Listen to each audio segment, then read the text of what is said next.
What are the best things to outsource to a virtual assistant?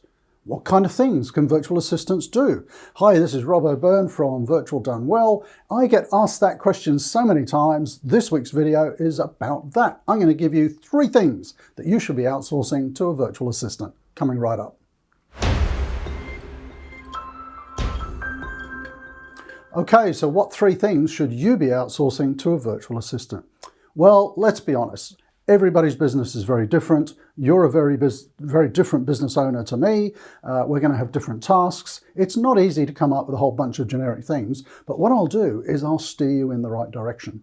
Because number 1 that you should be outsourcing to a virtual assistant is the things that are time consuming. And in fact, I'll give you a link down below to a couple of guides which will help you work through this process to work out how much time you're spending on different things every week and what is possible to outsource to a virtual assistant. So just think for a moment about some of the things that you do every day, every week that are really time consuming. Is it, responding to emails? Is it, managing your diary? Is it responding to questions on your blog? Is it updating your website? Your social media, lots of those things can take up hours and hours and hours of a small business owner's time. So those sorts of things can easily be done by a virtual assistant. So time-consuming stuff. Number 2, easy to delegate. So again, have a look at all the things that you do during the week, and I'll put a link down below to a thing that will help you work out that, prioritize your tasks. Have a look at the things that you do every day of the week, every week, that you could easily delegate. Or if it's not that repetitive a task, someone once said to me, what should you be outsourcing? Anything that's going to happen more than 2 or 3 times. And one of the ways to do that is actually to record how you do a task, give that to your VA and say, there you go, next time this comes up, this is how you do it.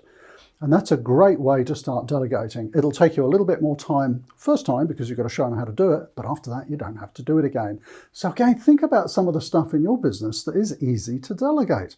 There would be heaps, formatting documents, website stuff, managing your email responder, all sorts of stuff like that. Very easy to delegate. So number 1, is stuff that's going to be very time consuming. Number 2, stuff that's easy to delegate. What's number 3? Stuff you don't know how to do. This is an obvious one. How many small business owners waste hours and hours and hours working out how to set up their website, set up their social media, set up CRM systems, autoresponders,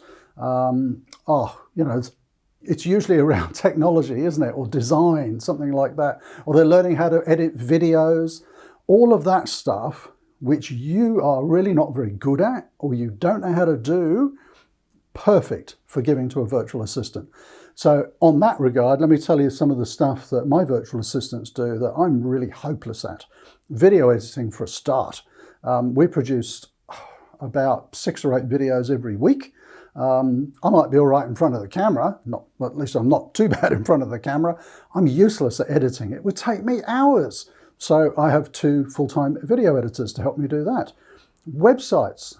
I don't know how many websites we've got, about 20, I think. I have a guy who maintains them and updates them and checks all the security on them. Social media, I think we have 14 social media accounts. Yep, I've got someone looking after that. So that's the sort of stuff that you should be delegating, stuff that you don't really want to have to learn how to do. I have a marketing communications lady who is brilliant, who just integrates everything using a product called Zapier.